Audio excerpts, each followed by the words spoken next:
What's going on, everybody? It's your boy Adam. It is August 8th.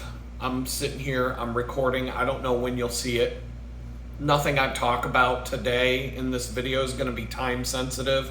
For that, if you want to be up to the latest, up to the minute updates, tune in for the live stream every Thursday from 6 to 8 p.m. Central Time, and that's 7 to 9 p.m. Eastern Standard Time.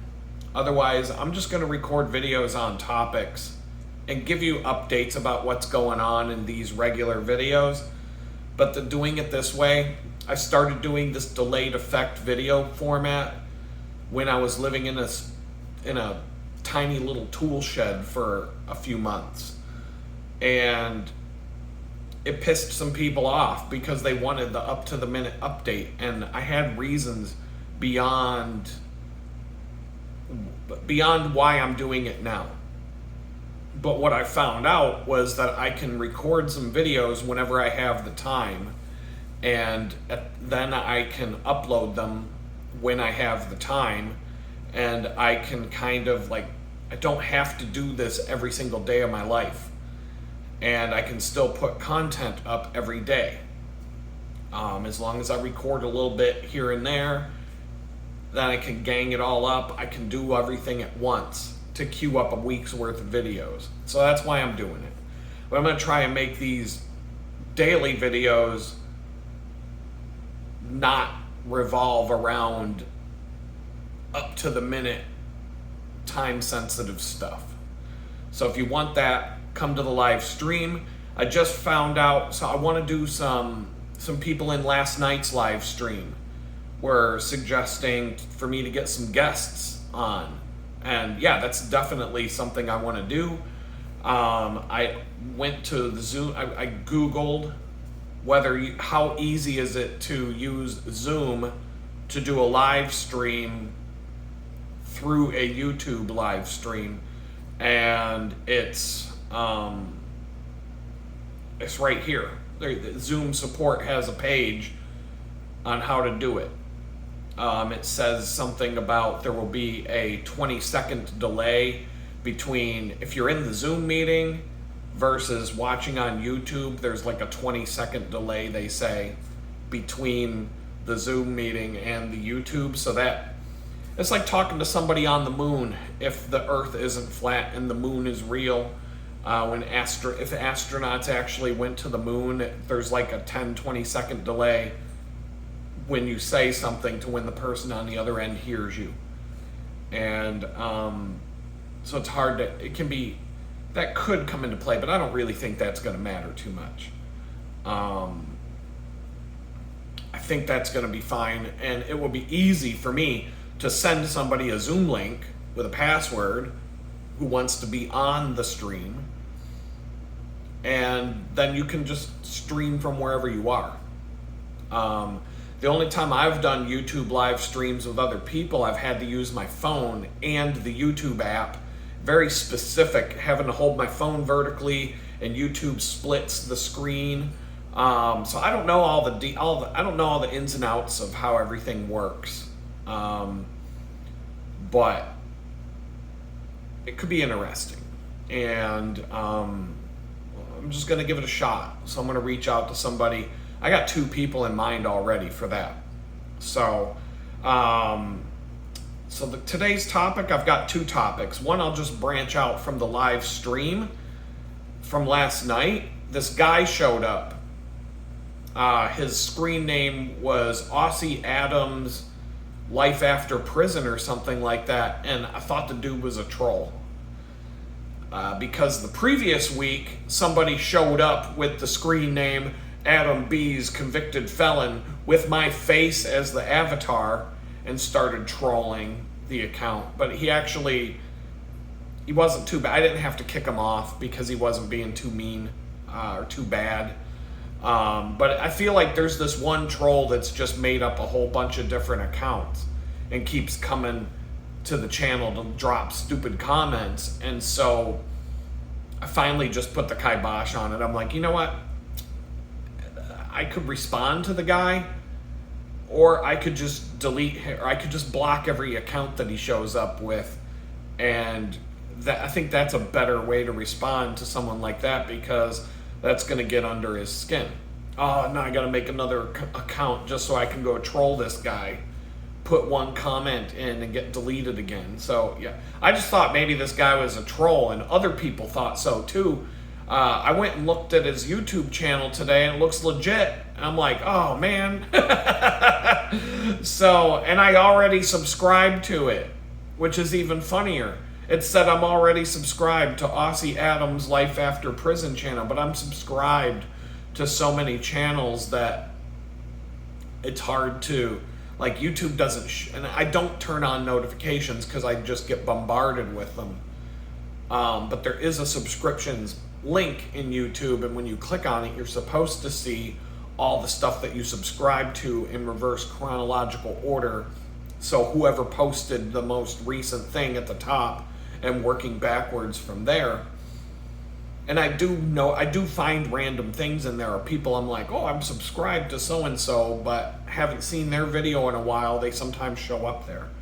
So this guy was legit, so my bad. I thought maybe it was that troll, but he was cool, and I didn't kick him off the stream last night, and he was cool with everybody, and everybody was having conversations with him through the live chat, and so that all worked out. I had a feeling maybe he was legit after a few back and forths in the chat. But it turned out, I mean, I'm looking at the dude's channel. I should have enabled screen sharing, because that's something I haven't done on the live feed. And I could easily do. I've got two screens in front of me. I could just share a screen and like look this guy up and been like, oh, this guy's legit. So I'm going to try and make the live streams more interesting, because I can easily share my screen, and we can look up things and try. There's always little bugs with that kind of stuff, but for the most part, I mean, it'll make the stream more fun. So today it's harder for me to share my screen. If I'm recording one of these videos, I'd have to do it differently. And I'm not going to take the time to go into Adobe Premiere and edit a bunch of crap. I don't have time for that. I wish I did. If I did, the videos would have a lot better production value than they do. Things like that blown out window, the bright window beam, I can't do anything about it right now. It'll cost money. I'd have to rearrange my whole living space just to find I don't have enough space here to set up a dedicated place to shoot a video. There isn't any place to do it with a proper background or backdrop. It's just not happening. So most people don't care, and that's fine. But anyway, so speaking of trolls, and I do have a cyber stalker in my life right now. This is crazy. This is absolutely crazy. So I've been on this, like, trying to improve my health and fitness, but all I'm really doing is fitness food in my mouth, and not really, I'm tracking the food I'm fitting in my mouth, but I haven't really taken it seriously yet. But I am educating myself as to, like, a handful of macadamia nuts is like 600, 800 calories for just a small little snack. I don't think they're bad for you. 1,000 calorie cookie at the bakery, or 1,000 calories worth of macadamia nuts. I think the macadamia nuts are pretty healthy. That might be too many macadamia nuts, but it doesn't take much to get to 1,000 calories. 1 ounce, an ounce, that's like a little tiny handful that you could just go and eat in one handful, is 200 calories. Macadamia nuts. I'm like, wow, I love those things. They're expensive, but throughout the week, I skipped grocery shopping last week. I've got to do it today. I was like bleeding out. My preparedness is so bad when it comes to food. I couldn't survive 2 weeks without restocking the food. So when the end times come, when I'm going to run out of food so fast. It's going to make my head spin. So that's something I got to work on. But I've been on this fitness kick. Just trying to be more diligent about monitoring not just my exercise. I got a heart rate monitor that I can wear on my chest, so when I'm at the bakery, I can tell what I'm doing, like what the calorie burn is of that job. And what I found out was I burn more calories going on a 25-mile ride to the bakery, working an 8-hour shift, and riding my bike 25 miles home than I would burn in a 120-mile bicycle ride. Consistently. A 120-mile bicycle ride will burn about 5,000 to 6,000 calories.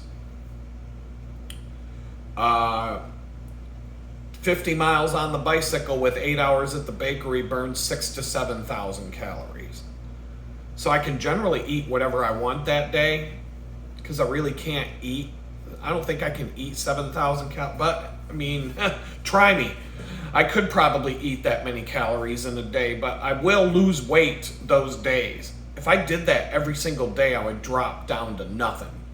And I could eat cookies and cakes and everything else, because I wouldn't be able to fill the calories back up that I'm burning. But I would burn out, completely burn out. That's why I started monitoring that more closely, just because of how I feel at the end of each day when I work there. And it's like, now I understand.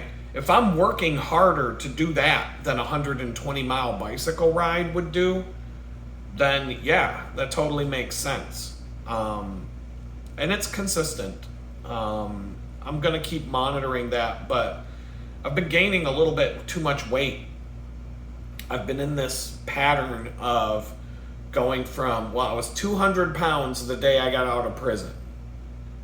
I got up to, over time, I didn't have a scale from the day I got out of prison to the day I moved to Houston.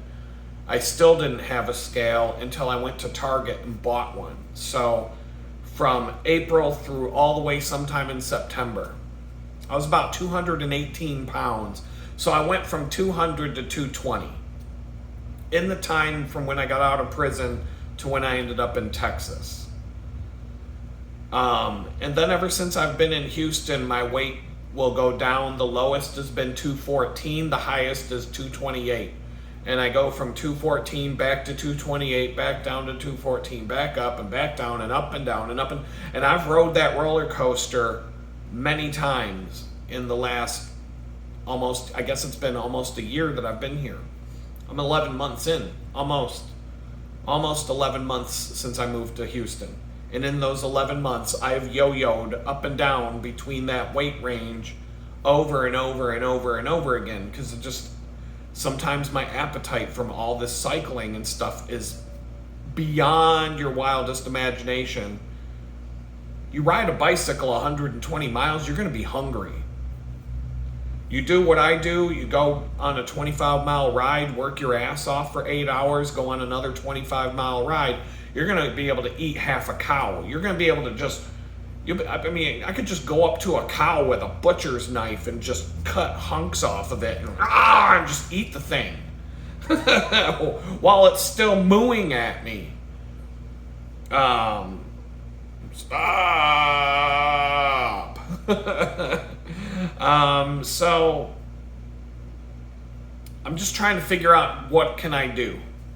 So I looked into like joining a gym, like I need any more exercise, but different exercise, yoga class specifically. It started out with me looking for a yoga studio. There aren't any. The only thing I can find that's within anywhere around where I live, which is weird because the Woodlands are full of all these freaking rich bitches with their vagina yoga pants where you can see their whole vagina when they walk around, and that go right up the crack of their ass, so you see both. You see everything. It's like, why are they even wearing pants anymore? I don't get it. But they're all in yoga pants now. All these rich women from the Woodlands, and yet I can't find a place to go do yoga. That's crazy. In Pittsburgh, in the South Side, there's probably 6 yoga studios down there alone, all competing with each other. But here in the Woodlands, there aren't. The only thing I've seen is this place called Hot Works, where it's a yoga studio where you go do yoga off of a video screen. It's like, I can do that at home. I can do that. Oh, it's a hot room where you, and like, it's like, and part of the, if you're a guy, part of the benefit of going to yoga class is you're surrounded by a bunch of women in yoga pants, and you're not gonna, like, I'm not gonna go to a yoga studio to be in a room by myself doing yoga from somebody on a TV screen. Like, I just do it at home. So I looked at joining a gym, but then the gym cancellations, all that bullshit. If you know, there's too many, like, I don't got the money to be screwing around with a gym that's going to gouge me with fees I didn't know about. And, I go to cancel my membership and they still keep whacking my card every month. And, you know, like all the crap that gyms do. And so I'm like, nah. And then I looked into, what is it called? The CrossFit. Because it's like having a personal trainer, but it doesn't cost as much. You go to a CrossFit class and they beat the living crap out of you, but you get strong. And that would probably be the best thing for me to do in terms of building up the parts of my body that don't get exercised when you cycle, and getting a more all-around fitness, which would in turn make me a faster cyclist. Losing 20 pounds, 30, 40 pounds would make me way faster on the bicycle because I'm not carrying around 40 pounds everywhere I go. I'd be able to go uphill a hell of a lot faster. So all these different things I keep looking into, but I'm broke, so it's like I looked at all the CrossFit places are like $200 a month. Nah, I'm not gonna. Maybe if I have money someday, I can pay $200 to get screamed and yelled at for an hour, a couple of hours a week. But I gotta get a car, you know, things like that. So I'm just looking into it. I like to educate myself and know what things cost. If I'm, you know, it's kind of like it helps justify, like if I'm gonna buy something to use at home, like a yoga mat, and I have Amazon Prime. I don't want to do yoga there's one place in here I could do it, but I got to get curtains because I don't want anybody looking through my windows seeing me doing yoga, and no, hell no. So I'll go to yoga class, but I want to be like, I want my own I want privacy if I'm going to do it at home. So it's more motivation for me to get some curtains. I mean, it's all just money. It's all money right now. So I made the mistake of filling out a form based on a Facebook ad that popped up. We're looking for cyclists that want to lose 20 pounds or something like that. Blah, blah, blah. It was like an online health coaching thing or whatever. And it was like a free consultation over a Zoom meeting. And I was like, do you really want to fill out this form? But I'm like, what could go wrong? I mean, go to a Zoom meeting for half an hour, listen to this guy just run a sales pitch. Maybe I could learn a thing or two that I could incorporate into my flow. But, you know, I already knew it's going to be one of these things. If it's an hour on a Zoom meeting, it's just going to be a bunch of... They're not going to tell you how much anything costs until the end of the Zoom meeting, maybe. Or you might have to go through a bunch more bullshit before you even find out, like, what the fuck does this cost? So, anyway, I set up the thing, and it was a Zoom meeting. And so this all started on July 23rd. It's August 8th today. So I filled out the form, and then I got this thing back and said, "Hi, Adam, this is Darren and Ashley with Good Life. Your call is set for Friday, July 25th at 4 p.m. Central Daylight Time. excited to chat and game plan how we can help you optimize your health and performance. The little strong arm emoji. And then on the same day, I get a text message. Just want to make sure 4 p.m. is the time you wanted, right? And I'm like, I didn't respond. I'm like 50-50 on whether I'm going to do the Zoom meeting or not. And so I'm like, okay, July 25th. Hey, Adam, excited to chat today. I'll send you a Zoom link in about 10 minutes before our call. See you at 4 p.m. And I was busy. I was doing some work. And I just wasn't feeling it. I was like, you know what? I'm not even going to show up. Fuck it. They'll figure it out in a few minutes after I'm not there and move on. I'm sure it happens all the time. Here I get another text message. Darren and Ashley here. See you in 10 minutes. Strong arm emoji. Here's the Zoom link. Then I get at 9 minutes. Oh my God, this is crazy. So 10 minutes before the Zoom meeting, I get that text message. 9 minutes before the Zoom meeting, haven't heard back. Are you still coming to our call? We respect your time. Please respect ours. And now I'm like, yo, I haven't even been a no-show yet, and I'm already getting bitched at by someone trying to run a sales pitch on me. This is a little bit fucking weird.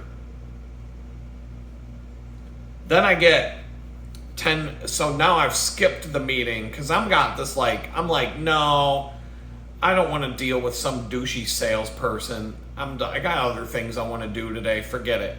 I'm trying to Google, like, how much does this cost?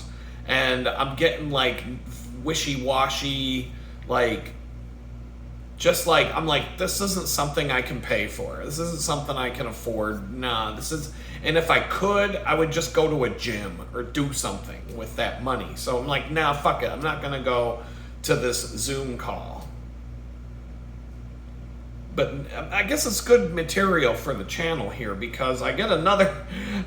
So now I'm 50 minutes late and I didn't show up to the Zoom call. Hey, Adam, you scheduled a time to chat today, but wasn't able to reach you. Is everything okay?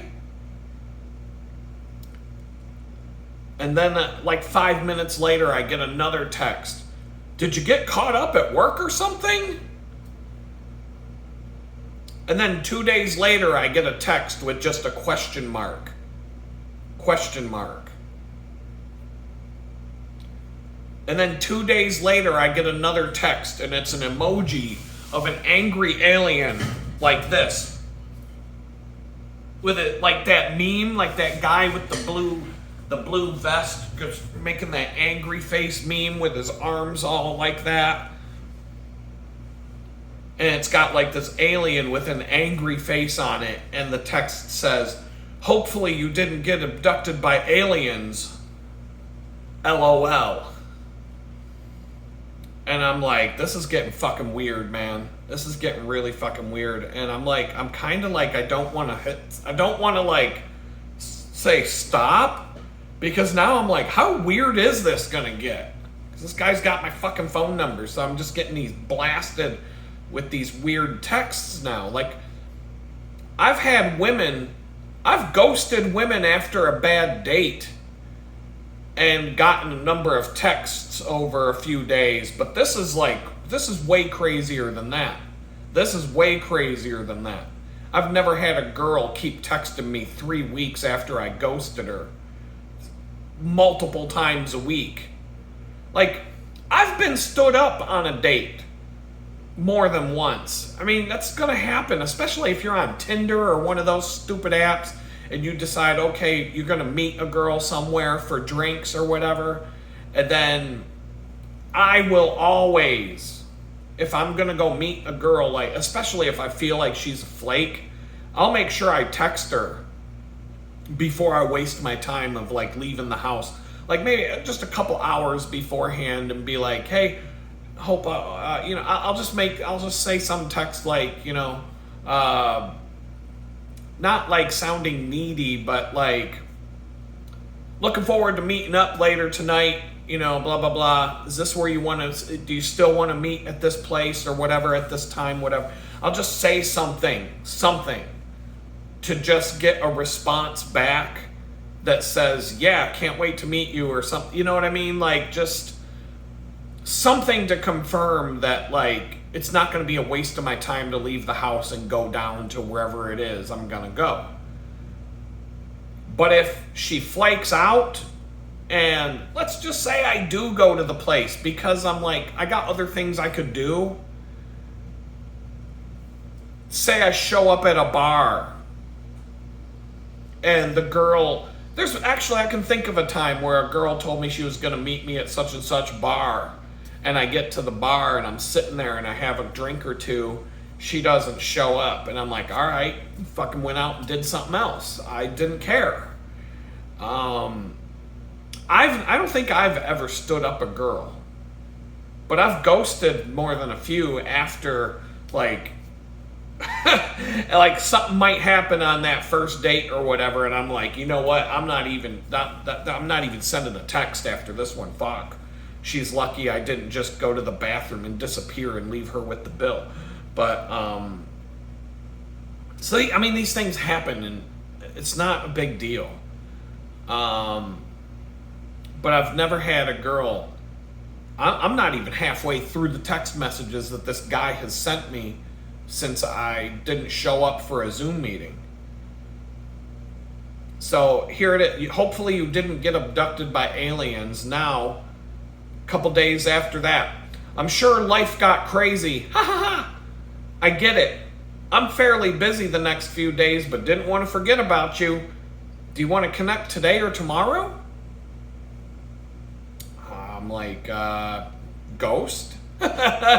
No, I'm not going to answer it, but, when are you going to stop? A couple days go by. Another day or two.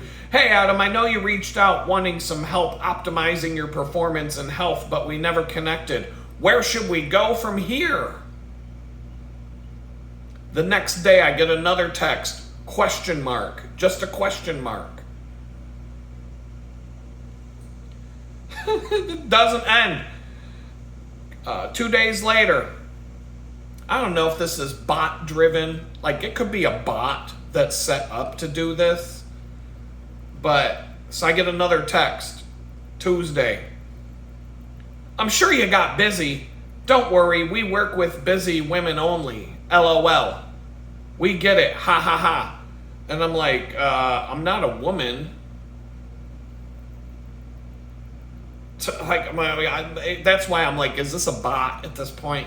If you want to reschedule and see how we can help you lose fat and keep it off, let me know what day works best. Then Thursday shows up. If you're alive, can you let me know? ... And then the next day I get question mark again. And that's where it ends so far. I'm like, is this guy going to fill out a missing persons report and report me to the fucking police if I don't fucking respond? Like, that's what I'm getting at. I'm like, how do you think that, you think this is, does this actually work? Is this actually going to drum up business by harassing somebody who didn't show up to a fucking sales meeting, a sales pitch? Like you've never had that happen before as a salesman? Like if I worked at a car dealership and somebody came in kicking the tires on a car and taking it out for a test drive, is it going to work out for me as the used car salesman to send that fucking guy a text message 4 or 5 times a week? What happened? Why aren't you talking to me? Where did you go? Can you let me know that you're still alive? Like, what the fuck? You think somebody's going to come buy the car after I've done all that weird, creepy stalker girl shit? Fuck, man. If a girl stood me up at the bar, like if the girl that I was supposed to meet at the bar, and she didn't show up, how would that go if I started text messaging her from the bar? Hey, where are you? I'm here. Why aren't you here? Are you okay? Did you get abducted by aliens? Where should we go from here? And just keep fucking texting her for the next 3 weeks. Every 2 or 3 days, send her a question mark. Hey, question mark. What's going on? Like, is that gonna get this girl to show up for a fucking date? Oh, sorry, I forgot to meet you at the bar 3 weeks ago, you creepy ass freak. But now you've convinced me to meet you after you sent me 150 text messages over the last 4 weeks. Now I really want to meet you. After you sent me 150 text messages that I never responded to one single time over a period of 4 fucking weeks. Now I'm ready to meet you for a date. Because that persistence really shows what kind of a man you are. I want a man in my life who never gives up. Like, that's not, what the fuck, man? Who the fuck thought this was a good marketing tactic to harass somebody? I mean, I might have been willing to, like, if I got 1 or 2 messages that were, like, polite about missing this fucking sales pitch, I might have been like, I'll reschedule it when I have time to waste, which is probably never, but maybe I would. Not now. Not now. Fuck no. I'm about as likely to reach back out to this guy or girl or bot or whatever the fuck it is as a woman would be if she stood me up for a date and I blasted her with text messages for 4 straight weeks about why didn't you meet me? Where are you? What happened? Are you still alive? File a fucking missing persons report with the police because she didn't text me back. Like, what the fuck? That is so fucking weird, man. That is so fucking weird. So I have a creepy stalker in my life now. And I'm kind of like, I just want to like text back, stop, in all caps. Because if it is a bot, I might get that text back. You have been unsubscribed from blah, blah, blah, right? I might get, but I'm also like, how many more of these fucking texts am I going to get? Because it's not, it's humorous now. It's funny. It's like, I kind of want to see how far they go.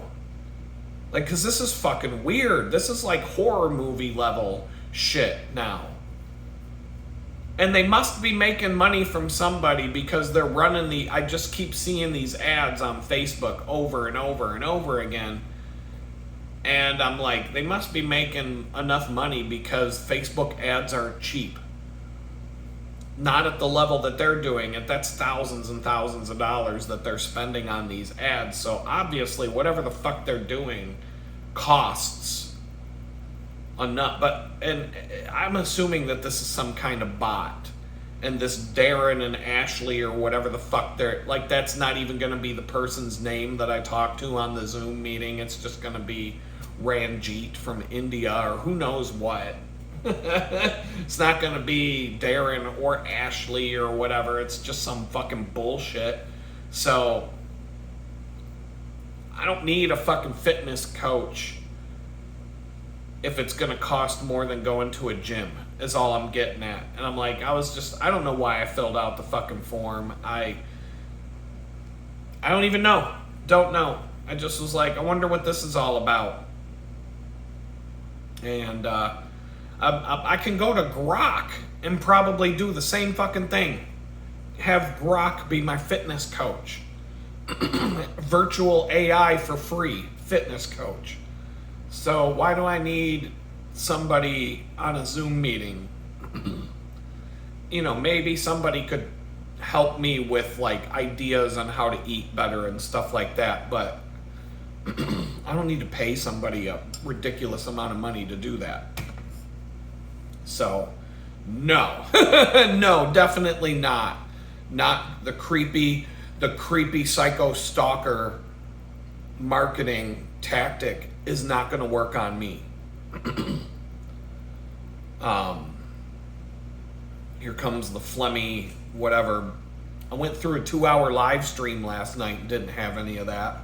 It only comes out when I sit in front of the thing to do a YouTube video now. I don't understand it. Maybe it's I don't know, maybe there's something spiritual with the frog in my throat. You know, the Lord did bring a plague of frogs on Egypt when they were going the wrong way. So, I don't know, maybe there's something there that I need to pay attention to. But with the live stream, yeah. Gonna try and figure out how to do it on Zoom. I see it, I have an instruction book right in front of me. Doesn't look like it's extremely difficult to do, just some pushing some buttons and filling in some things. And yeah, it looks pretty cut and dry. We'll figure it out. It could be cool.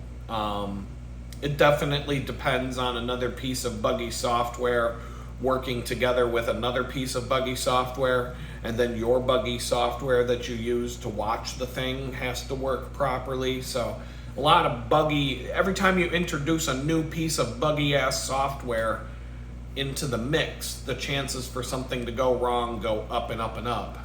But I'm sure I'm not the first person to do it, because there's an instruction page right here on the Zoom website on how to do it. So, and there's probably a corresponding page on YouTube's documentation somewhere. So, yeah, should be able to just do it right out. I don't know. I'll figure it out. It doesn't look like it's that hard. I'm just gonna have to spend some time playing around with it. And maybe next week I'll do the Zoom, maybe I'll do the live stream from Zoom to see if it works. And if it doesn't, I can just jump over to YouTube and hit the button to go live there.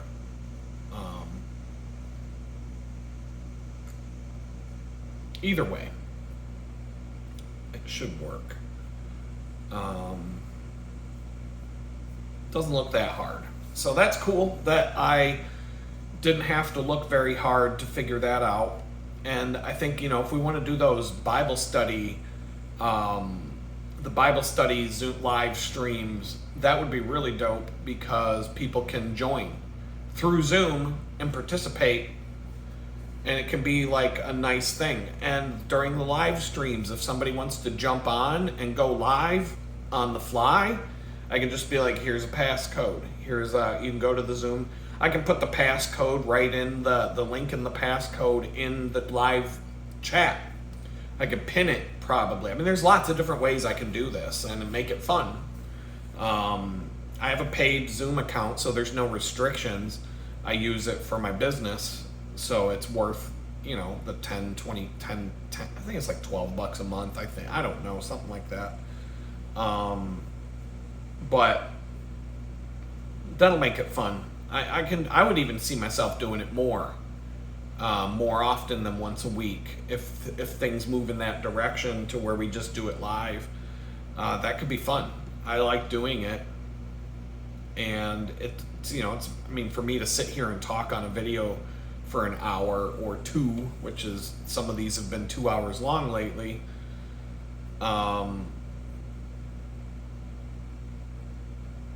So anyway, the other thing I wanted to talk about that I kind of had lined up, I'm still watching the Tour de France today. It's August 8th. Stage 21 was, I think, July 27th. Let me look. July 20, or the 5th, 7, 14, 21, the 28th of June, no, hold on, the 5th, 7, 14, 21,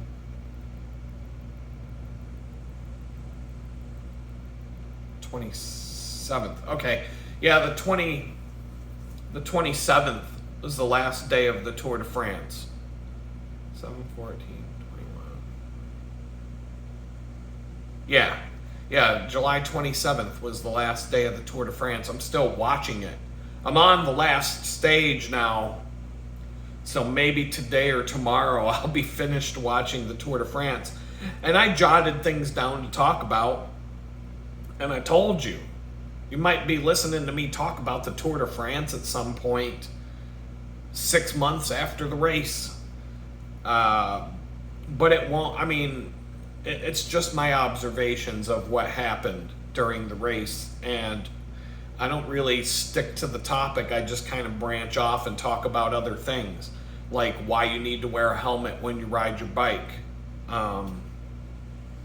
Things like that. So, but I'm not going to talk about the Tour de France right now. There was a comment that I responded to in a recent video where somebody basically left a comment, and multiple people have said the same thing. I don't want to hear about that Jeffrey Epstein crap. I don't want to hear about your conspiracy theories and blah, blah, blah. And it's like, yeah, that's fine and dandy, because, you know, as long as your life is good, as long as you're living in your nice house, as long as you get to sit back in your recliner and watch football and drink beer, everything's all good. I don't care about those kids that got raped. I don't care about, you know, those people that were killed on 9/11. I don't give a crap about any of that stuff, because my life's fine. I don't care. I don't want to hear about that stuff. I don't want to talk about that stuff. I don't want to think about that stuff.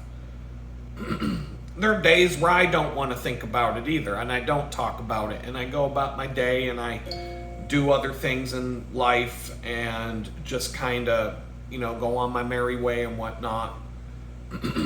But there's this level of apathy that I was talking about. And I'm not innocent of being apathetic. You know, there are plenty of people I have no apathy for at all, or that I don't have any empathy for.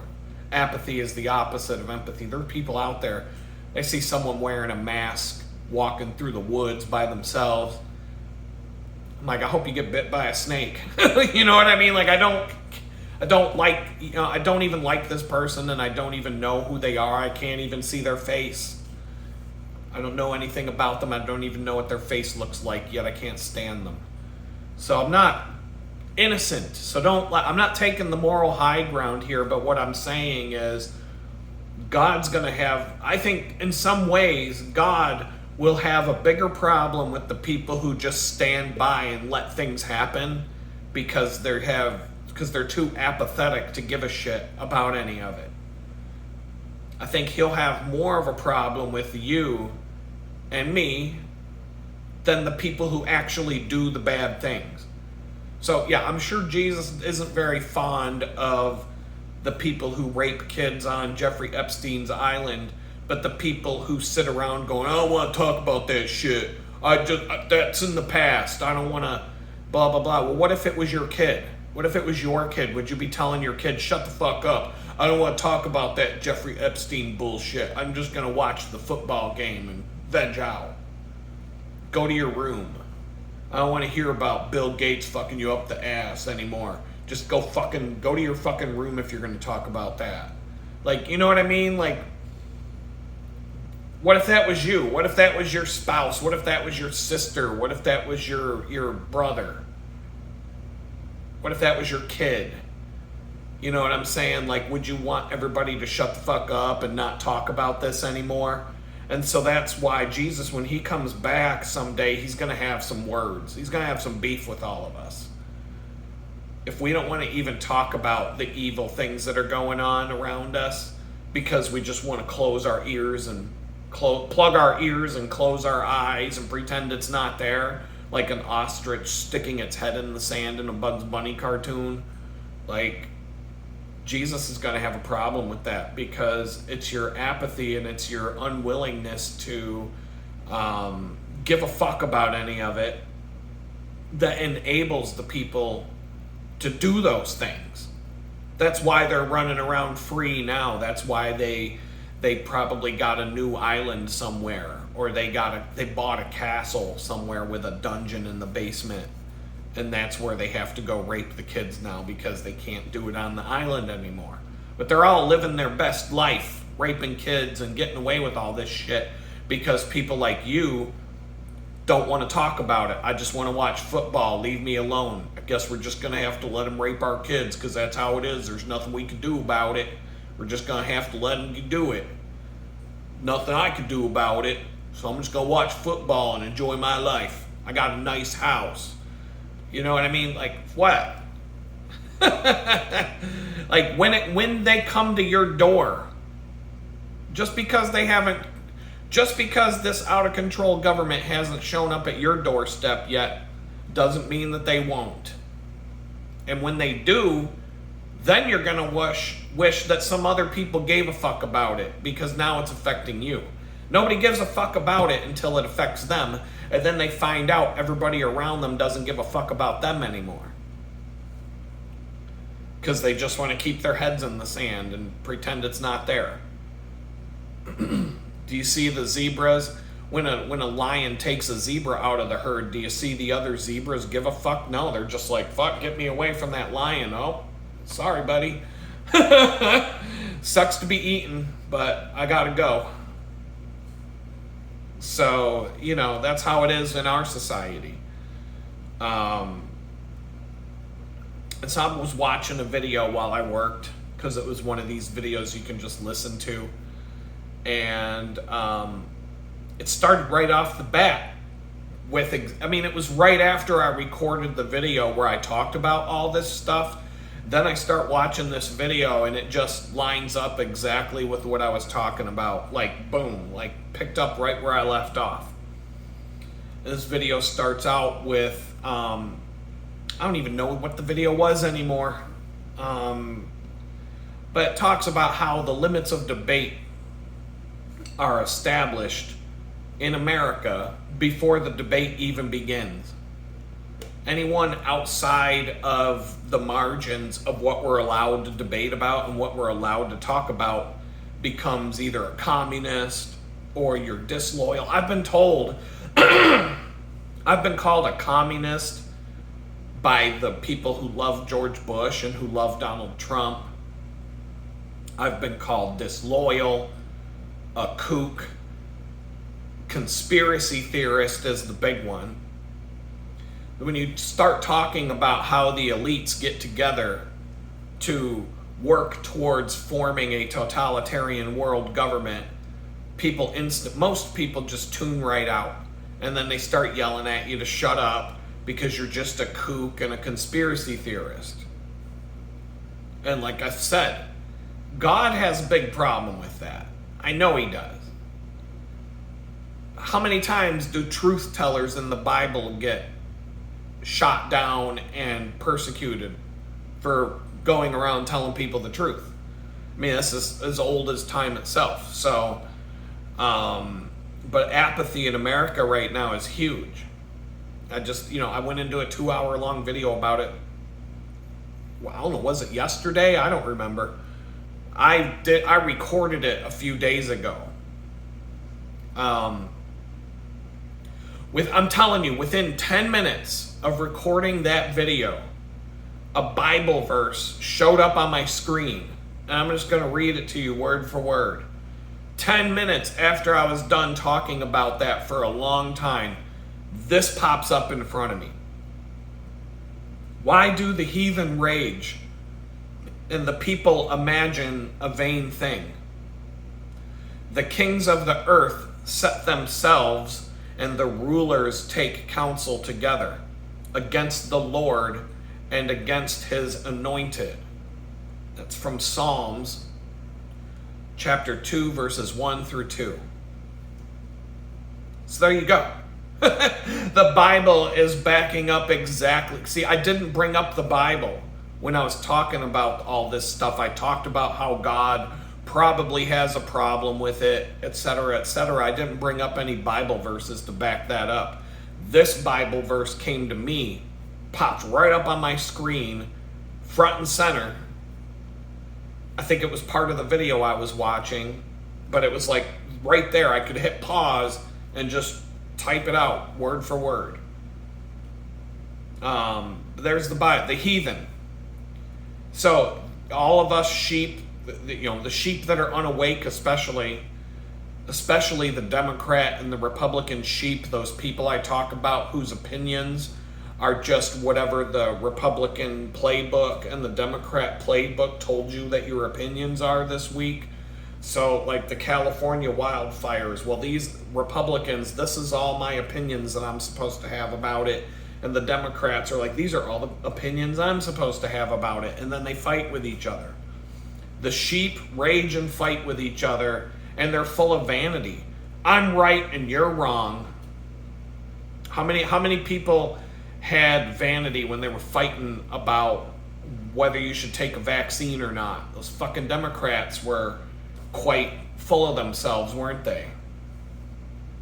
I'm right and everybody else is wrong. Okay, go take your shot from Dr. Fauci. Go get your 20 booster shots, and then you got COVID. How did that happen? I thought vaccine was supposed to stop you from getting it. Well, it would have been worse COVID if I didn't take the shot. Well, I didn't take the shot, and I got sick once. And I definitely had it.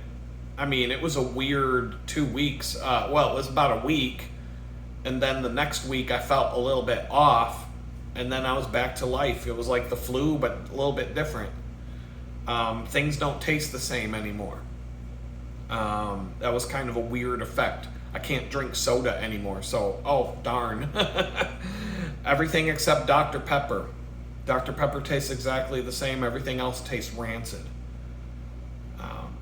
The kings of the earth set themselves apart from us, and they take counsel together, like a conspiracy, perhaps, to act against the Lord.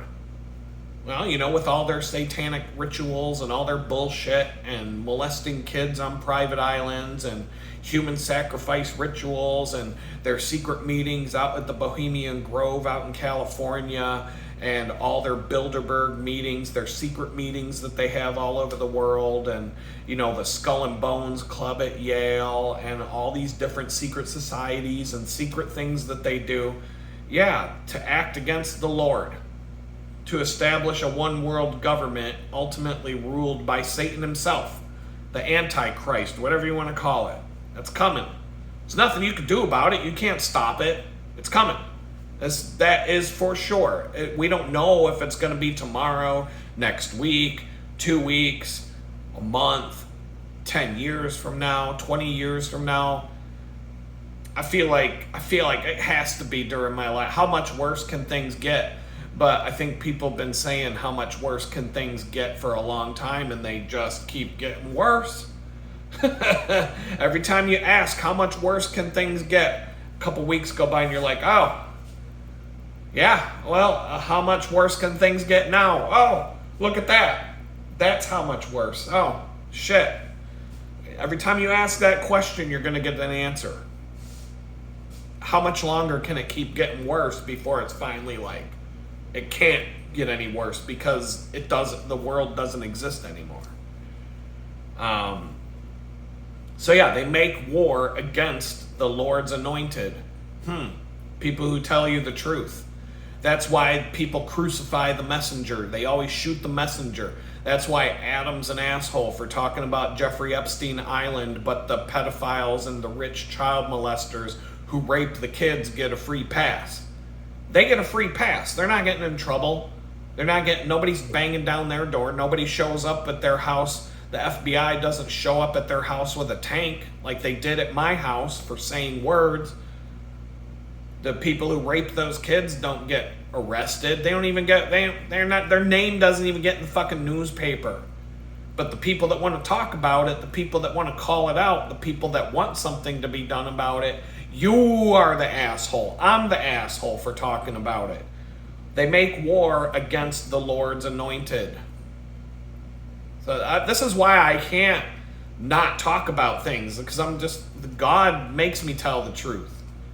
I am who I am, so I've said some shitty things that got me thrown in prison. I don't think God, God wasn't going to protect me from the consequences of the things I said because they were abhorrent to what God would have wanted me to say. So God was like, you know what? you can learn your lesson now.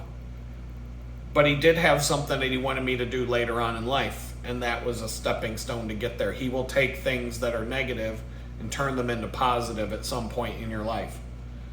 But that's why people, when they come to tell you the truth about what's going on, that's why they get shit on, that's why they get crucified, that's why they get ostracized from all their friends, all their family, and they have to live a life alone because nobody wants to be around them because they tell the truth.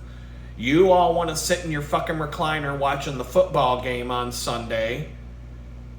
You don't want to know about the kids that got raped at Jeffrey Epstein's house last weekend. So, you know, look at what happened to Jesus. Jesus came in person. God came to this earth in the form of a human being in person to tell you the truth, heal the sick, made the blind see right in front of everybody in town, raised people up from the dead to say, here's what I'm all about. You know, somebody got a broken leg, here, now you're healed, etc., etc., etc. And so what did they do? They fucking killed him for it.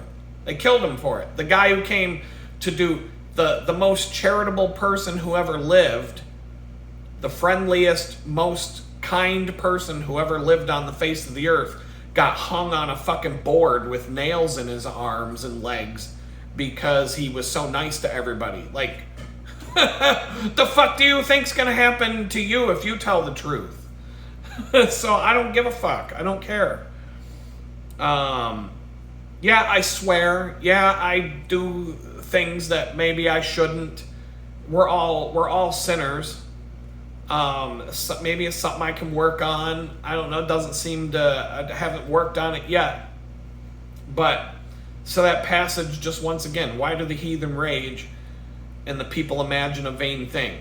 The kings of the earth set themselves, and the rulers take counsel together against the Lord, against his anointed. There's nothing new under the sun. This has been going on for thousands of years. For we wrestle not against flesh and blood, but against principalities, against powers, against the rulers of darkness of this world, against spiritual wickedness in high places. That's what we're fighting. All these people that do these things, we're fighting against something above that. There's an evil power in this world. This world is in conflict between good and evil. That's all it is. And we're in the middle of that fight, and we always have been. Speaking of conspiracies, now I'm going to go back to this video.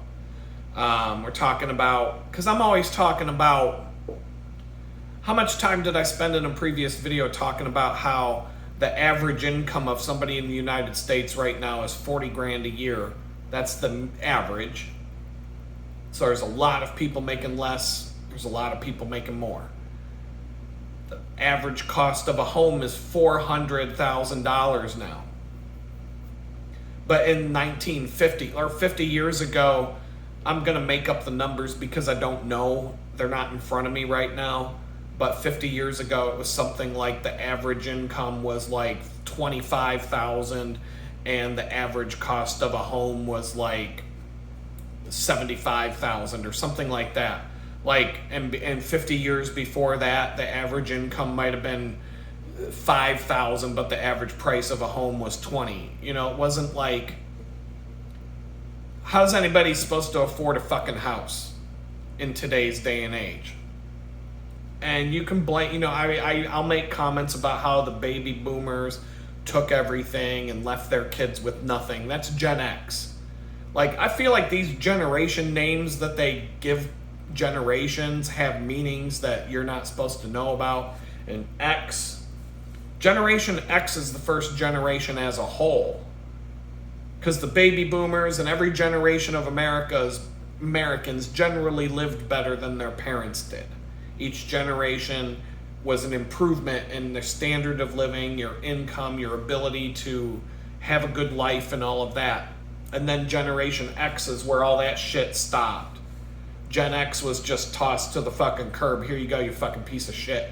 We kept everything, you get nothing. Good luck. And now Gen X and the millennials and what Gen Z is it? I don't even know what the fuck they are now. They're all living like shit, by and large. Sometimes people rise up above that, but by and large, how's your fucking kid that's in high school right now ever supposed to own a house when they're gonna be saddled with $200,000-$300,000 in debt the day they get out of college?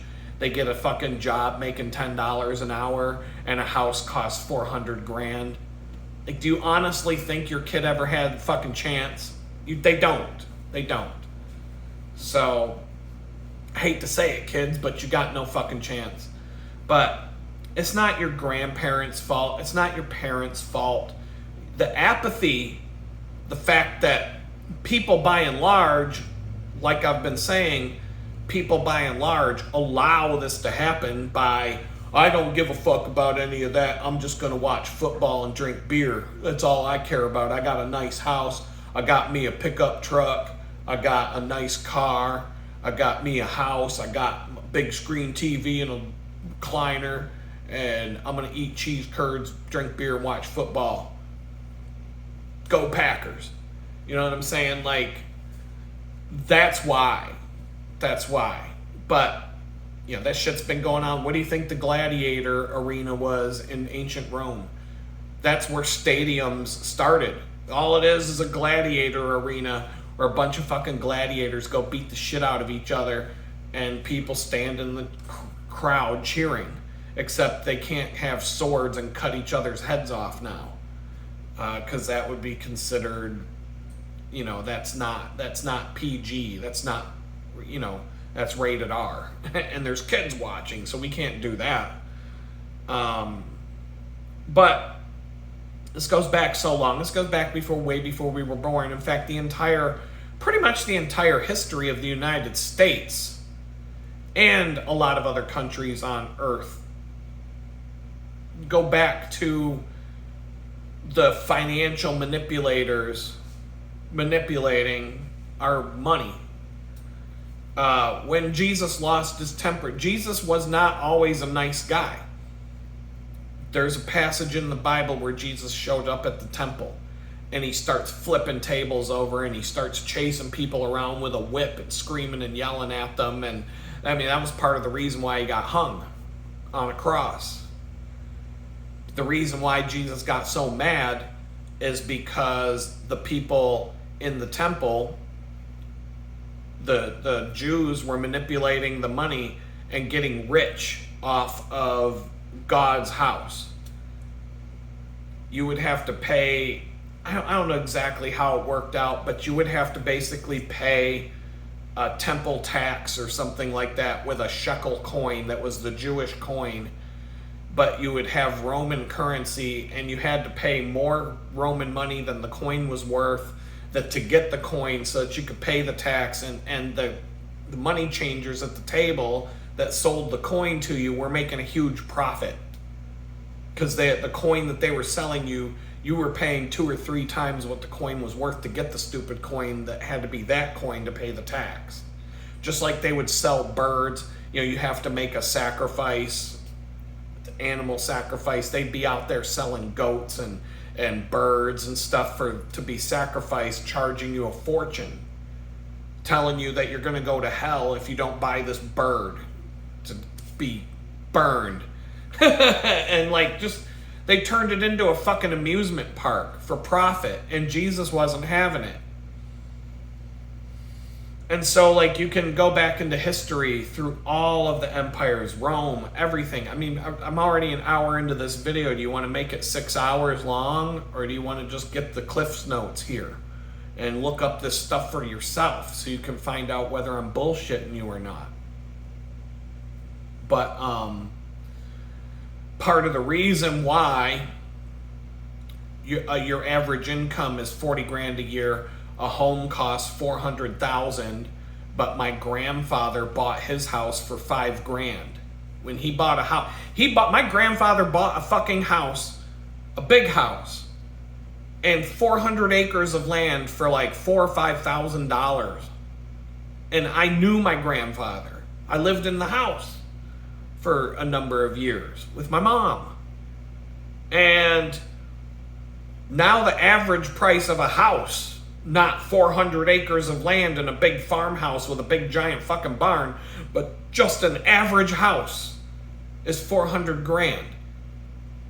So in a span of 50 years, but the income didn't go up at the same price, at the same pace that the housing prices went up. And everything, it's called inflation. Because money is fake and it's manipulated and it's a paper game where they make up all this money that doesn't really exist to trick you into giving up everything that you own so that they own everything. They make up play money, like Monopoly money, like straight up no different than the money you use in a Monopoly game playing your fucking board games. They make it up out of thin air. They don't have anything to back that up. And then they sell it to you in exchange for the real property that you own. Now it's theirs. I mean, that's it in a nutshell. They basically just move the shells around on a fucking board and gobble up all the real assets and property with fake play money. So I'm just going to give you some examples of how this stuff works. The Rothschild family is the biggest banking family that ever was, ever will be.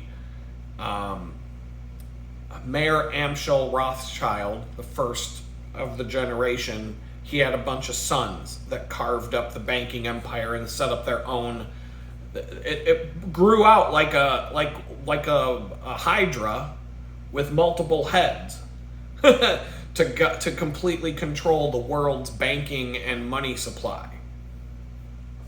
Because there were different ways that nations money was different before they came around. Not saying that it was never manipulated or never a scam, but when this Rothschild family started to take over, that's when things really got thrown out of whack. Mayor Rothschild, his famous quote is, "Give me control of a nation's money supply, and I care not who makes its laws." If you're in control of a nation's money, then it don't fucking matter who's the president, who's the king, who's the governor, who's the congressman, who's the senator. It doesn't matter because you own all of them. You control the money controls everything else. So I'll just give you different examples of how their dirty game works. Napoleon, the Emperor of France, set up a central bank in France on his own to give interest-free loans to the people of France. And the Rothschilds were like, fuck no. We control the money supply. You don't. That's why, well, I'm going to get to this in more detail, but that's why every time there's been an assassination attempt on a president here in America, it's usually right after that president tries to break free from private ownership of the money of the country and tries to create a government-controlled money supply. And so Napoleon was basically going to break free from a privately owned money supply and set up a government-owned money supply so that they could lend interest-free loans to the people. So you could get a loan and you'd still have to pay it back, but you wouldn't owe interest paying it back. So that will stimulate the economy. And the reason why there would be no interest to pay it back is because there's nobody controlling the money supply that needs to make a profit from it. We're just putting money into circulation so that people have a way to exchange goods and services, and it's a servant of the people instead of a people being a servant to it. And so I'm not saying that Napoleon was a fucking dictator. He called himself Emperor of France, and he wasn't a good guy. But sometimes bad people want to do good things, but either way, the bankers aren't going to fucking let that happen without a fight. Napoleon was fighting all these wars and he needed so much money that he had to sell all of his land in America. Napoleon, France, owned all the land west of the Mississippi River. And so through the Louisiana Purchase in 1804, Napoleon sold all of that land to the United States. Thomas Jefferson was like, yeah, we'll take it. Boom. Just doubled the size of our country for pennies on the dollar because Napoleon needed money to fight wars. Now, the Rothschilds used their own money to... First, the Rothschild family was funding the British Empire to build up their forces to fight against Napoleon. But other sons of Mayor Rothschild were in France and using their money to fund Napoleon's army. So now the two armies are going back and forth, both funded by the same group of people. It's no I mean, this is why the plot of Star Wars is you have Chancellor Palpatine, who's also the Sith Lord, Darth Sidious, one and the same guy, funding the creation of a droid army to start taking over the galaxy. At the same time, he funds and creates a clone army to fight against the droid army so that they can fight against each other, even though he's the leader of both armies. And the whole war is just a distraction, and the whole reason that he created the clone army was to have them kill off all the Jedi when he decided it was time to get rid of them. Once he consolidated his power to where he couldn't be challenged anymore, he gave the order, killed all the Jedi, dismantled all the droids, and made himself emperor. So it's like Star Wars mimics real life all the time. And so the Rothschilds were funding both sides of this war. And you think, how are they going to make money off of that? Well, at the Battle of Waterloo, Napoleon was defeated by the British. Now, the Rothschild family had a network of couriers all over Europe, messengers. This was before cell phones. There were no telephones. There were no telegraphs. You'd have to send a fucking dude with a letter on a horse and then on a boat. And so the Rothschilds had networks of people, messengers all over the place. Because they were funding France and Britain at the same time, their messengers were free to go back and forth. They could go to Paris and London. They could travel between Paris and London all day long while this war's going on. England and France are at war with each other, but these messengers can just travel back and forth without being harmed, because they get a free pass from Napoleon and they get a free pass from the King of England. So now they're free to roam. So these couriers, Waterloo, Napoleon was defeated. So one of the couriers crossed over the British Channel after the Battle of Waterloo with news that General Wellington had won the war, and that messenger got to the Rothschild bank, the head of the Rothschild bank, 24 hours earlier than Wellington's own messengers could get back to England and give the news to everybody. So he had 24-hour advance notice that Napoleon won that Britain won the war. So this is Nathan Rothschild. He's the head of the Rothschild banking clan in England. So he used that advance notice and he started panic selling all of the British war bonds that he was holding on to.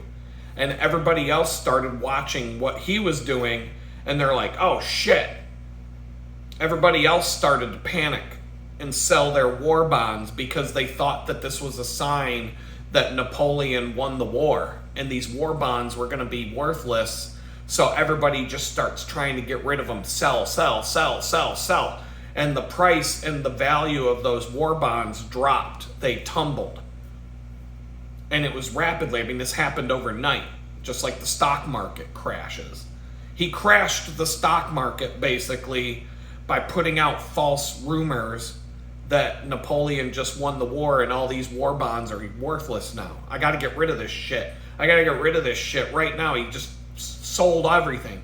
That would be like Elon Musk selling all of his shares in Tesla overnight because he knows something that the rest of us don't, and everybody else panics and starts selling off their shares. And then the next thing that happened is Nathan Rothschild, now that the value of these war bonds is dog shit, he instructs all of his traders, gobble them up, buy them all, buy everything. Buy all of the war bonds that you can get your hands on now that they're worth a penny on the dollar. Get all your hands on and gobble all this up. Gobble up as much as you can. And so the next day, when London gets the news that Napoleon was defeated, all those war bonds are worth twice as much as they were the day before. And who's holding on to all of them? Nathan Rothschild. Nathan Rothschild did a dirty trick to gobble up the entire... He basically owned the British Empire at that point because of that dirty maneuver that he pulled. And he was basically, I mean, the Bank of England, the charter, the people who own that bank, you're never going to know who they are because they don't have to tell anybody who their owners are. But he's the owner. He's the guy who bought. I mean, he owns England at that point. He owns the king at that point because he gobbled up so much money overnight from that one maneuver. And that's just one dirty trick that they play. Now remember, go back to 9/11. Okay, remember, I don't know if you remember, but this was all over the news and then poof, it's gone. All these people started short selling all the airline stock for the 3 airlines that were involved in 9/11. All the stock was manipulated a day or two before the event. People started short selling all those airline stocks. And a short sell is when you're basically you're placing a bet that the stock price of a company is going to go tumbling down. And you're going to make money if that stock price drops. That's what a short sell is in a nutshell. And so all of a sudden 9/11 comes, all of those airline stocks tank. And somebody or a group of people made billions of dollars off of those stock sales, off of that stock manipulation because they had advanced knowledge of what was about to happen. So they started short selling all of those stocks and they made billions of dollars off of it. Larry Silverstein, the owner of the World Trade Center, bought the World Trade Center just a couple months before this happened. And then he took out billion-dollar insurance policy. And then he was able to manipulate the courts into giving him $2 billion because each building that fell counted as a separate instance. And so he got paid double what the policy was. Like, these people manipulate shit all the time. And so the Rothschilds, you know, like I said, they're the owners of England from that moment forward. So they started the war. I mean, they funded Napoleon and they funded the British Empire. They paid for both sides of the war. They kept the war going by funding both sides of it so that they could use that event to make so much money that they now own England. And they own France. They own Europe at that point. And so, I mean, then they just keep doing this shit over and over and over again. You follow the money. You know that saying, follow the money. Every time something big happens, this COVID bullshit, I guarantee you those motherfuckers got rich off of that. And these banks, these central banks that are pretty much, remember how I talk about how every country on earth has this massive national debt? But it's every country on earth. Go, look it up. Go, United States, national debt. China, national debt. England, national debt. Every country on earth has a national debt. Who the fuck do we all owe the money to? If everybody on earth, if all the countries on earth are in debt, to who? To who? Who do we owe the fucking money to? And why? How? How is every country on earth in debt? in more debt than they could ever repay because the money doesn't even fucking exist to pay the debt. How is that even possible? Who do we owe the money to? It's the Rothschilds and the banking clans.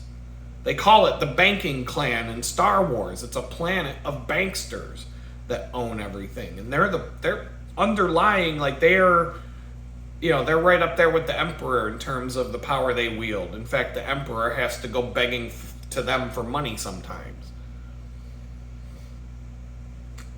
So, after financing both sides of the war, gobbling up all the profits, the Rothschild family started giving out loans all over Europe to repair the damage that caused by the war. So they make money, they spend a little bit of money, that's an investment, to start a war and fund both sides of the war, get all these countries to destroy each other, use the inside information that they're getting to manipulate the stock market and the financial market so that they make billions of dollars in profit. And then they turn around and give loans to all the people whose property's been destroyed and say, well, we'll give you a loan to rebuild that. You just have to pay us with the interest back. And then they make a giant profit off of the rebuilding of the fucking countries that they destroy. And so, like, the Rothschild family was given titles of nobility because the kings and the royalty were so intertwined with these people at that point that the kings couldn't run the country without them, because the whole money supply was all manipulated by these people. And so here in the United States, the first central bank, Alexander Hamilton established the first privately owned bank of the United States, the central bank, the precursor of what we have today as the Federal Reserve. There has been 3 central banks in the United States. The first one, the charter was signed in 1791, started with $10 million on a 20-year charter, which was against the Constitution that Alexander Hamilton himself had signed, which granted Congress the responsibility of creating and controlling the nation's money supply, not a private Rothschild banker. The head of the bank was Nathan Rothschild, who started that central bank in the United States. The charter, it was a 20-year charter. It expired in 1811. When the charter expired, Nathan Rothschild came out and said, well, either the application for the renewal of our charter is granted, or the United States will find itself in a most disastrous war.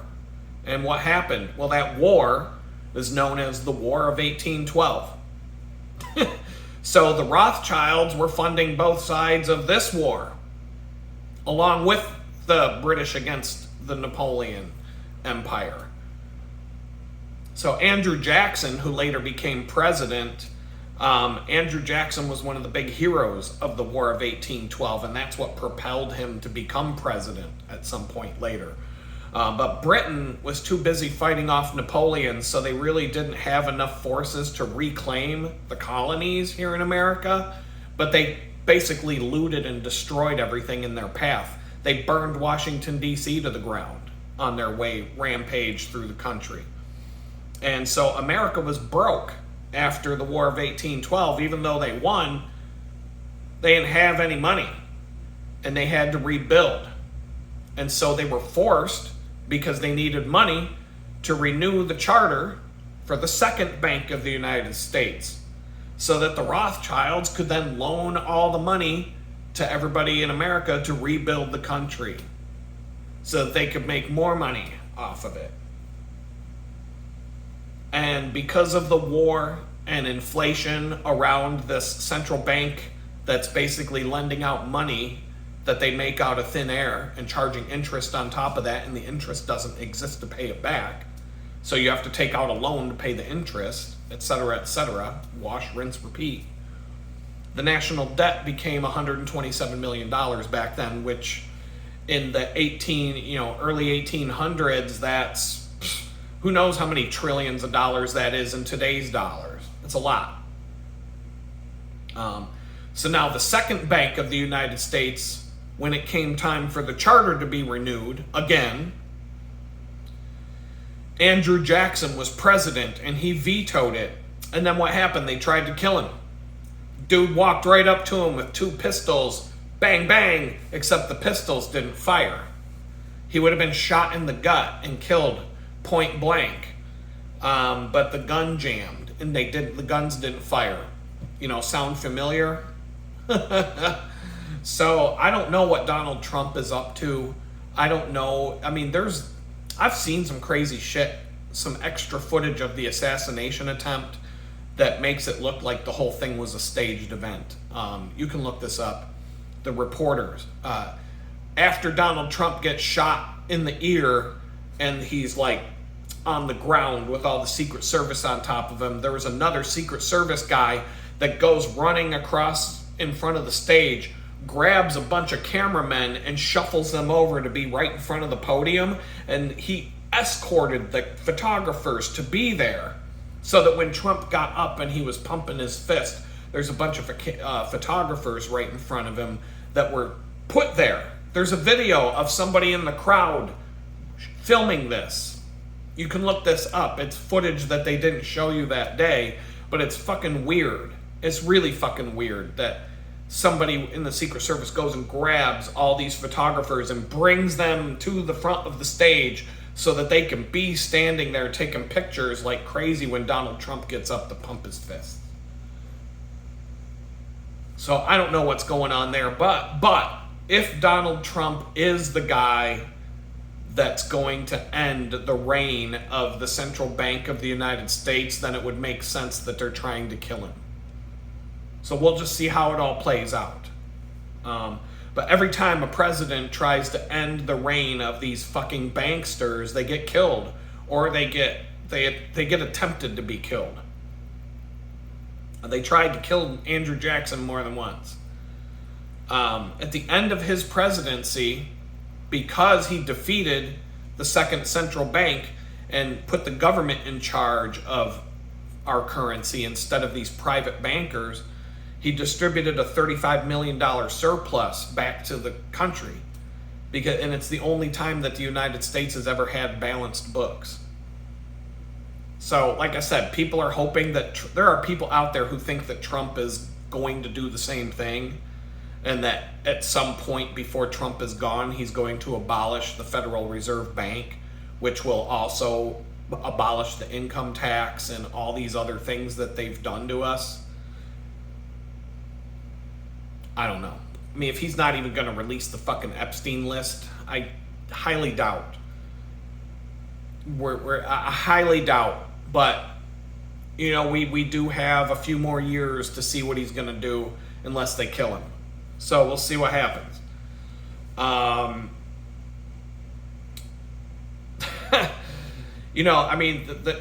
It would make sense to say you're fired to the central bank that's caused they were established in 1913, and now the value of $1 has been reduced by 99%, because what you could buy for a penny in 1913, it now costs $1. So if you hired, let's say you hired a financial advisor to manage your fucking 401k or your fucking retirement bullshit, whatever, your IRA, your fucking, your financial whatever the fuck you think you have that you saved up your whole life for, and they're like that guy on South Park, and it's gone. Like, if you lost 99% of the value of your 401k because your financial advisor fucked you, would you fire them? Would you keep working with them? Would you keep letting them manage your fucking money? If they lost 99% of your money, would you have fired them after they lost 10%, 20%? 99%, would you have gotten rid of them by now? Or would you still be going, well, I think he's doing a good job. We just got to give him a chance. He's going to turn things around. We still got 1% left. Like, how long would you fucking wait before you said, all right, you're fucking fired, asshole. But here we got the Central Bank of the United States doing exactly that. Reducing the value of $1 down to a penny. And that's why you could buy Coke for a nickel when my mom was a kid. And now Coke costs $1.50 for the same fucking bottle. And it's worse. The ingredients are worse than what they were before. Because it's not because things cost more, it's because the dollar isn't worth as much. That's what people don't that's why a house costs $500,000. Not because the house is worth more money, it's because every time the price of housing goes up, the value of your money has gone down. If you had $1,000 stuffed in a mattress in 1913, you could have bought a house for that mattress, for what was in that mattress. Now you can't even pay your fucking rent. Like I got my rent is just under $1,000. I could pay for 1 month of rent. Back in 1913, you could buy a fucking nice house, and then some. There was some fucking land to go with it, and it would be yours. You would own it, because I don't even think property tax was a thing then. So you would actually own it. Now you can't even pay a month's rent. You could pay maybe you could get 1 month's rent out of that shit, but you won't have enough money left for the electric bill for 1 month. So anyway, Andrew Jackson cut the cord on the central bank for the second time in our nation's history, and we prospered. So the banksters were like, fuck this shit, we're not going to let this fly. So they needed another war.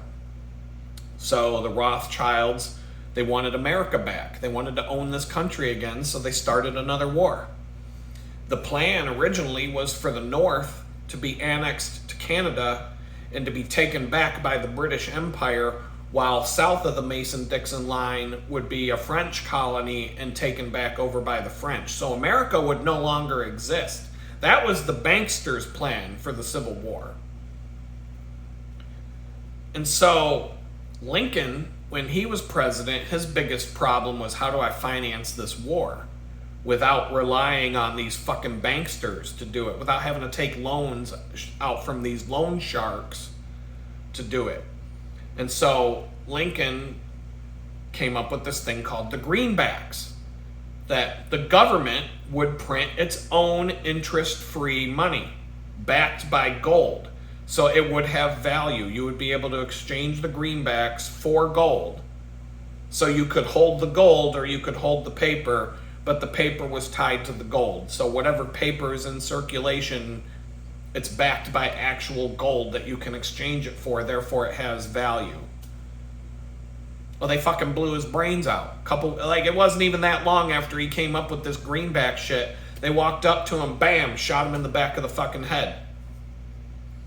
And then the funniest thing about that to this day, because we talk about how I'm a fucking conspiracy theorist.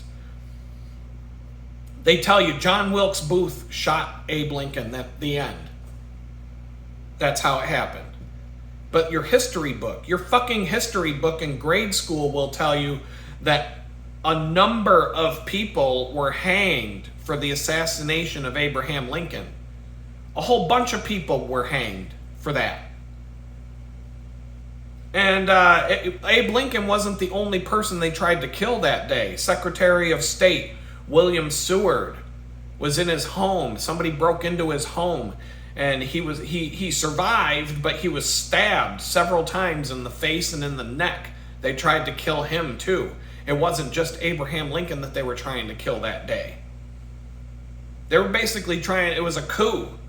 The bankers were basically trying to assassinate everybody in our government who would go against them so that they could have their country back. Because the war wasn't supposed to go the way it went. The war was supposed to destroy this country to the point where Europe could come back in and take it back. But you're not allowed to say conspiracy. You start talking about shit. Oh, you're a conspiracy theorist now. Oh, doesn't believe John Wilkes Booth shot Abe Lincoln. Oh, conspiracy theory. Well, why did 20 fucking people get hanged?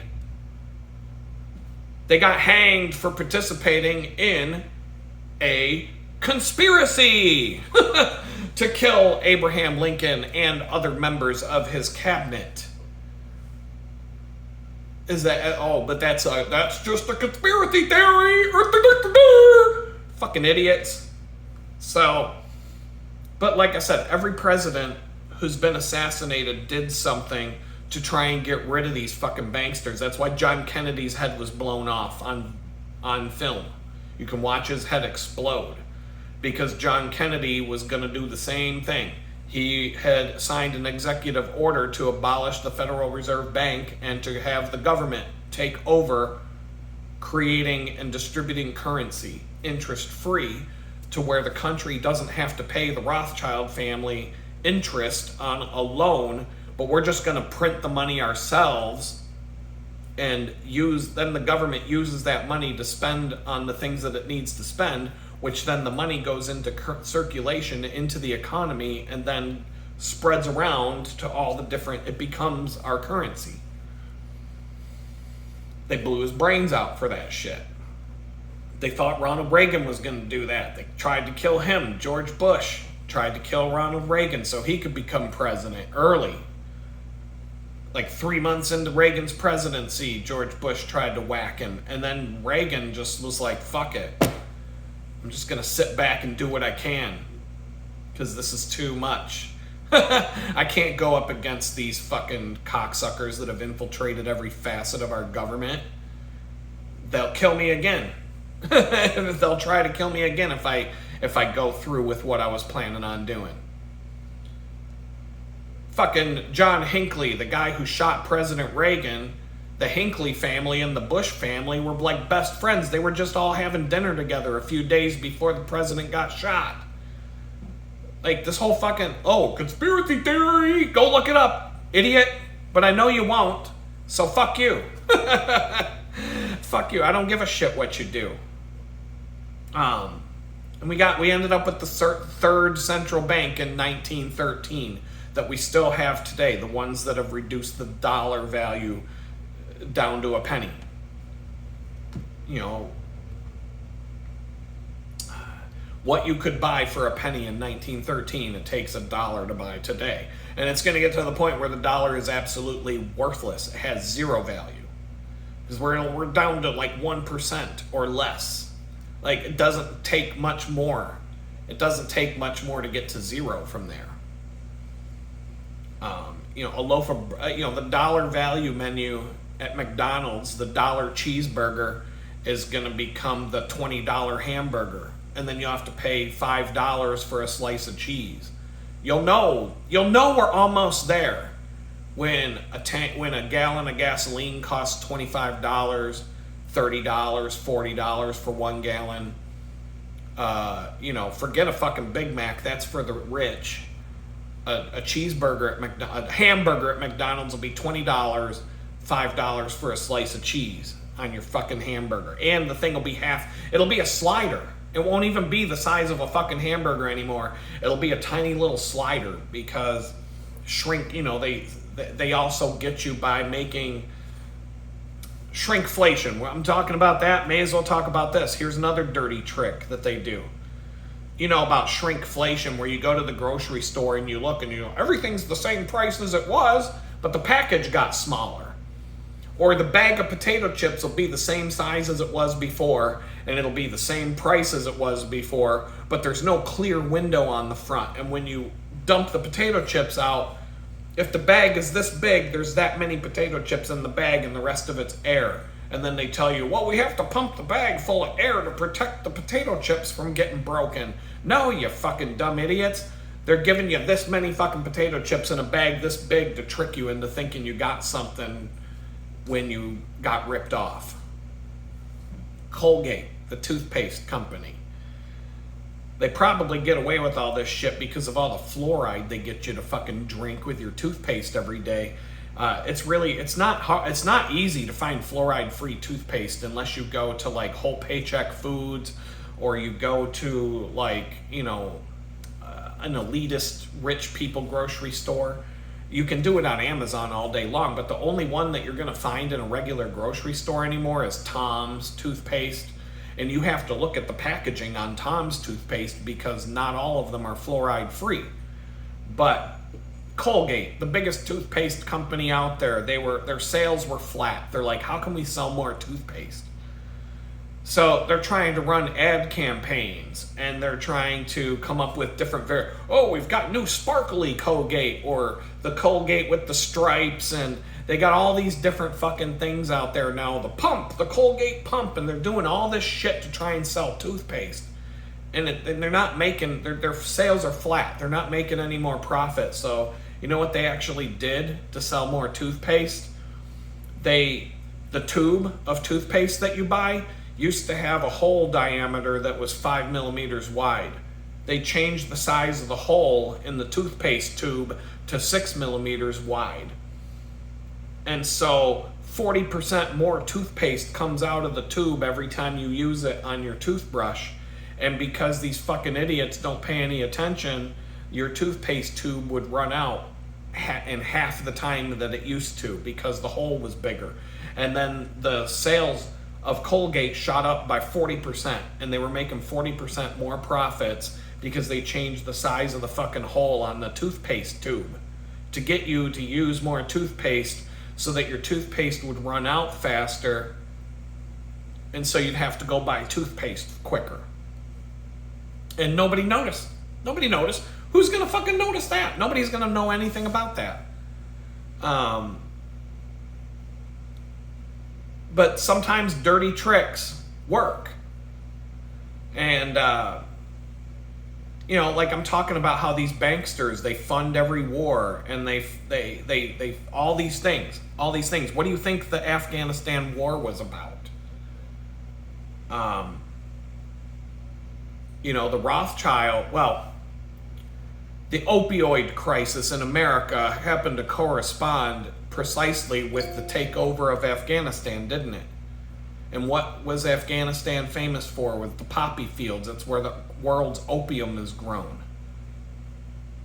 And so we got all these poppy fields all over Afghanistan. We had to send our soldiers to go there and die for it because the Taliban was trying to shut down opium production. You know that the Rothschild family did the same fucking thing back in the 1800s in China, where the Chinese actually revolted against them. It was called the Opium War because the Rothschilds were trying to force China to take opium and to get addicted to opium, to dumb down the population and basically enslave them, because China was a tough nut to crack by these banksters. Because China was an isolated country that didn't allow foreigners to come in. And it's pretty hard to come into China when you're a foreigner and you don't go around looking like this, right? It's pretty easy. In Europe, you can infiltrate another country, but you can't be a white Rothschild going into China without everybody knowing who you are. So they had to come up with a different way.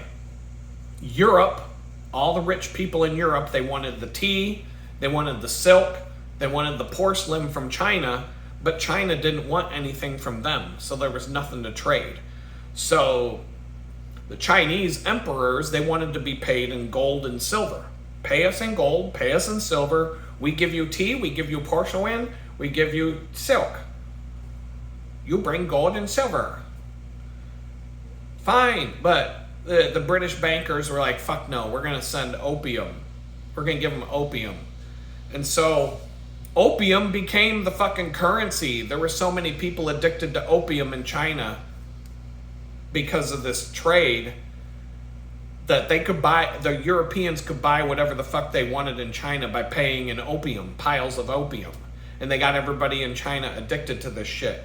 And then when the Chinese emperor tried to stop it, the British Empire sent their navy and their army to go to war with them to force the Chinese to get high on opium.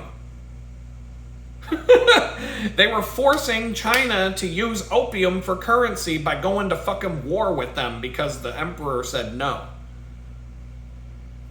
And then all the shit that's happened in China and the European interventions and all of that came down to Europeans were trying to force China to get high on opium and to the point of going to war for it. Sound familiar? Sound familiar to anything you might have heard about in the news over the last few months, last few years? You see why America had to invade Afghanistan? Because the Taliban was trying to burn down the poppy fields. The U.S. government had to go in and protect their assets, the poppy fields, so that they could keep Americans addicted to opium. Opiates. They called it opiates now. Now you take a pill. You don't smoke an opium pipe in a fucking opium den. You just go to the doctor and get a prescription and you get hooked on it that way. In 2007, 98% of the world's opium came from Afghanistan. The whole thing was a ploy to force Americans to get addicted to opium so that they could control us, so that they could use the opium trade to fund their black budgets and to fund all of their dark shit that they're doing to us. And this is what these fucking assholes do. But I'm just going to watch football. I'm just going to drink my beer. I got a nice house. I got a nice life. I got a happy wife and a happy life. I'm just going to keep on keeping on because I don't give a shit. I don't give a shit about them kids getting raped. Well, someday you will. Someday they're coming to your door. You're going to end up with some fucking shit going on in your life. And you're going to sit back and go, damn, I should have said something about all this stuff going on because now they're at my door. Now they're at my door with a tank. Now they're going to mow down my front door with a tank. Now they're going to take away my house because I can't afford to pay my rent bill to the government. My property tax government rent bill. Because I don't own my house. I rent my house from the government. If I can't pay my $6,000 a year rent bill, they're going to take my house. I can't pay my rent bill because I broke my leg and I can't do my job anymore. So now you're 95 years old, you broke your fucking leg, you're living off Social Security, you can't pay your government rent bill, they're going to come take your house, and you're either going to be homeless or living in some government fucking homeless shelter for old people called a nursing home, where they're going to give you COVID and kill you the next time that shit comes out.